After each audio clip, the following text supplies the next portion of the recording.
نبی کی اونٹنی غیب جانتی، حسین کا مرتجز غیب جانتی۔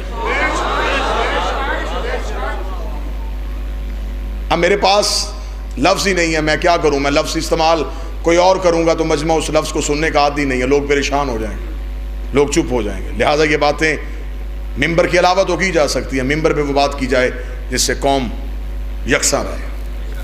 میرے پاس بابا جی لفظ نہیں کہ میں صرف گھوڑا ہی لفظ کہہ رہا ہوں، میرے پاس لفظ کی کمی ہے، میں اس کے لیے گھوڑا لفظ استعمال کر رہا ہوں، ورنہ حقیقت یہ نہیں تھی۔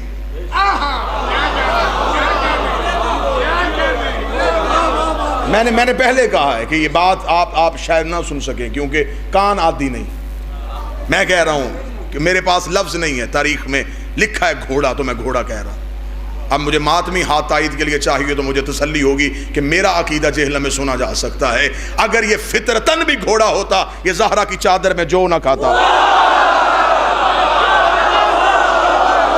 وہ ہاتھ اٹھے جو حسین کے لیے خلق ہوا ہے، وہ ہاتھ اٹھے جو علی نے ماتم کے لیے بنایا، زہرا کی چادر بنا، سیدہ کی قربت ہے اس کو۔ چیزیں معتبر نہیں ہوتی، نسبتیں معتبر ہوتی ہیں۔ چیزیں معتبر نہیں ہوتی، نسبتیں معتبر ہوتی ہیں۔ یہ میز ہے لیکن اگر باہر لے کے جاؤ، جب اس گھر کے اندر آ گیا اب یہ ممبر ہے، یہ معتبر نہیں، نسبت معتبر۔ کپڑا معتبر نہیں، نسبت معتبر ہے۔ میں کیسے کیسے تجھے ایسے ہزاروں دکھاؤں جنہیں نسبت نے معتبر کر دیا۔ اصحاب کہف کا کتا جنت میں، سال نبی کی اونٹنی، اسماعیل کا دمبا، سر پہ قرآن رکھو جہلم والوں، میں تمہیں کئی ایسے جانور دکھاتا ہوں جو جانور ہو کے جنت میں بیٹھے ہیں، اور کئی ایسے انسان دکھاتا ہوں جو منکر ہو کے جہنم میں بیٹھے ہیں۔ حسین کا مرتجز دیکھنے میں جانور تھا، نسبت نے معتبر کیا ہوا تھا۔ یعنی کتنا معتبر تھا، 10 محرم کو حسین نے 7 مرتبہ مرتجز سے مشورہ کیا ہے۔ مشورہ کیا حسین نے، بتا کتنے قدم اور آگے چلے گا۔ مرتجز نے حسین سے اجازت مانگی، لڑنا چاہتا ہوں۔ حسین کا تو ناصر ہے میرا، اب نہیں لڑے گا، جب 12واں آئے گا۔ آج بھی مرتجز بیت العتیق میں کھڑا ہے، زندہ ہے آج بھی حسین کا گھوڑا، بیت العتیق میں کھڑا ہے اور اسی حالت میں کھڑا ہے، انتظار میں ہے کہ آخری حجت آئے۔ میں نے کتابوں میں پڑھا ہے بابا جی، میں پوری جرت کے ساتھ یہ جملہ کہہ رہا ہوں، یہ گواہ ہے حسین کا۔ 4-6 ہاتھ معرفت کے لیے اٹھ گئے اور انہوں نے میری بات کی تائید کر دی۔ یہ کس حسین کا گواہ ہے؟ جو اللہ کا گواہ ہے۔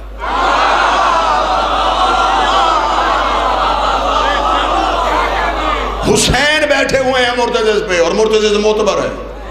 کس وجہ سے؟ حسین کی وجہ سے۔ حسین نے معتبر کیا ہوا ہے۔ دکھنے میں حیوان نظر آ رہا ہے، حقیقت میں کوئی اور ہے، اور جو سامنے 9 لاکھ کھڑے ہیں یہ دکھنے میں انسان ہے، حقیقت میں حیوان ہے۔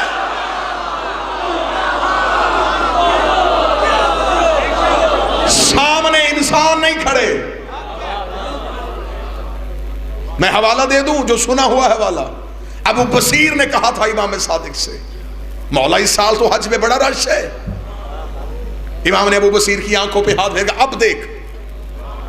اس نے کہا مولا کعبے کے گرد انسان ہے ہی کوئی نہیں۔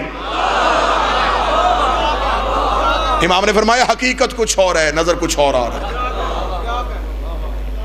نسبت معتبر کر دیتی ہے۔ اس گھر کے جانور غیب جانتے تھے۔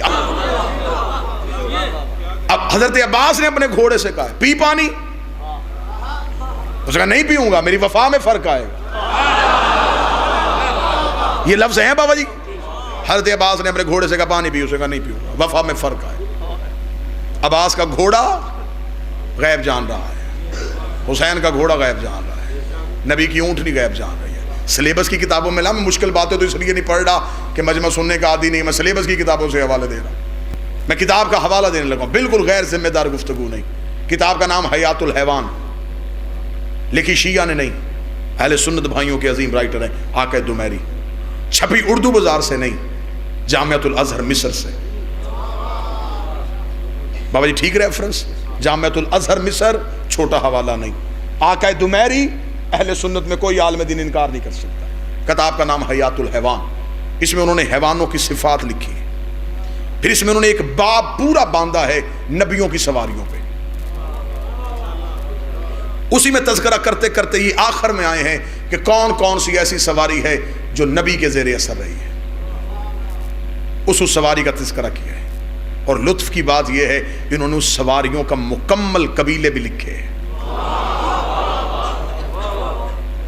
اس گھر میں آوارہ جانور کا بھی کوئی کام نہیں، ہاں اس گھر میں کہیں سے پکڑا ہوا جانور بھی سواری میں نہیں آتا، اس گھر میں اگر جانور بھی آتے ہیں تو شجرے والے آتے ہیں۔ یا میں لفظ تبدیل کر دیتا ہوں، جہل میں لفظ یہ ضرور سنا جائے گا، اس گھر کا جانور بھی نسلی ہوتا ہے۔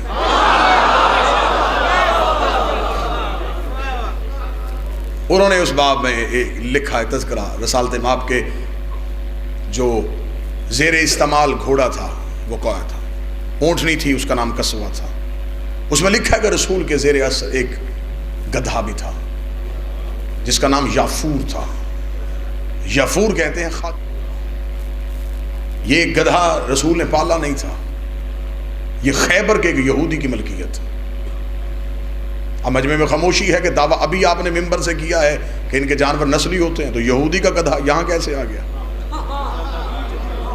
جو سوال چہروں میں ہو وہ خطیب کیا، جو مجلس پڑھے اور چہرے نہ پڑھے۔ آدھی کیمسٹری تو ہمیں بھی چہروں کی آتی ہے۔ اب سرکار وہ گدھا یہودی کی ملکیت تھا، کیسے پہنچا؟ جب خیبر علی نے فتح کیا، مال خراج آیا خیبر سے، تو یہ اس میں اسی مال میں یہ بھی آ گیا۔ اب مال تقسیم ہو رہا ہے اور یہ باہر گلی میں، کیونکہ حرمت مسجد کی وجہ سے اندر آ نہیں سکتا تھا۔ جب مال تقسیم ہو گیا تو اب صحابہ خواہش مند تھے کہ اسے بھی کو لے جائے، مال مفت دل برحم۔ اب جو بھی کوئی صحابی اس کی باغ میں ہاتھ ڈالنے لگتا تو وہ سرکشی کرتا، وہ کسی صحابی کو اپنی باغ میں ہاتھ نہیں رکھنے دیتا تھا۔ لوگوں کا رش ہے، جم غفیر ہے، یہ کیسا گدھا ہے کہ یہ کسی انسان کو اپنی باغ میں ہاتھ نہیں رکھنے دینا۔ رسول مسجد سے باہر آ چکے، صحابہ کا رش دے کے رسول نے اپنے قریبی ترین نوکر سے کہا یہ رش کیوں ہے؟ یا رسول اللہ کچھ مال تقسیم ہوا ہے، اس میں سے یہ ایک گدھا تھا، یہ کسی صحابی کے ساتھ نہیں جا رہا، وہ سرکشی کر رہا ہے، تو لوگ اسے گھیرے میں آ کے پکڑنے کی کوشش کر رہے ہیں۔ رسول نے کہا انہیں نہیں پتا کہ میرے شہر میں ہر کسی کو امان ہوتی ہے، میں نے اپنے حصے کی خیرات مانگنی ہے سرکار، یہاں پہ ہر کسی کو امان ہوتی ہے۔ رسول نے کہا رش ہٹاؤ، رش ہٹایا، اب بالکل وہ گدھا سامنے اور رسالت مآب کی نظر۔ آقا دمیری نے کہا، رسول نے اسے کہا علیہ ادھر آ، سر جھکا کے نبی کی جانب چلا۔ میں تنہا بھی رہ جاؤں مجھے کوئی فرق نہیں پڑتا، لیکن جملہ میرے یہاں آیا ہے میں نیچے لے کے نہیں جا سکتا۔ کتنا اچھا گدھا تھا، نبی کے بلانے پہ چلا گیا۔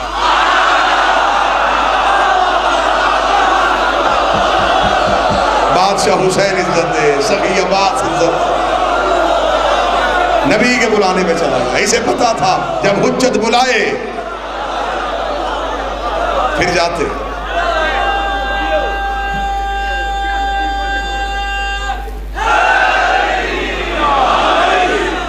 چلا گیا نبی کے بلانے، سر جھکا کے گیا، احترام سے گیا۔ اب جو پکڑنے کے لیے آئے تھے وہ پیچھے چل رہے ہیں، یہ آگے آ رہا ہے، نسبت نے معتبر کر دیا۔ آیا اور آ کے صرف حیات الحیوان آقا دمیری جامعۃ الازہر مصر آ کے صرف کھڑا نہیں ہوا، اپنی پیشانی رسول کے قدموں پہ رکھی، اپنی زبان پہ ہنکنایا اور کچھ بولنا شروع کیا۔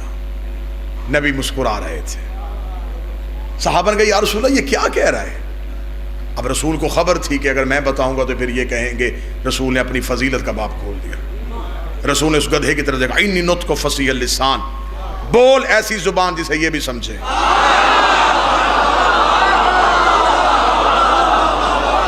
بول ایسی زبان یہ سمجھے۔ اب وہ بول پڑا عربی میں، یہ جب چاہیں جسے چاہیں عالم کر دیتے، بول پڑا۔ بولتے ہی آقا دو مہری نے کہا، اس نے پہلا جملہ کہا السلام علیکہ یا رسول اللہ۔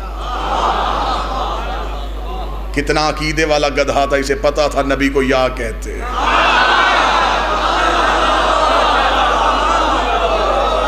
السلام علیکم یا رسول اللہ، نبی نے بول کے کہا اچھا تو کسی صحابی کے ساتھ نہیں جا رہا تھا، سرکشی کر رہا تھا، وجہ بتائے گا سرکشی کی وجہ کیا تھی؟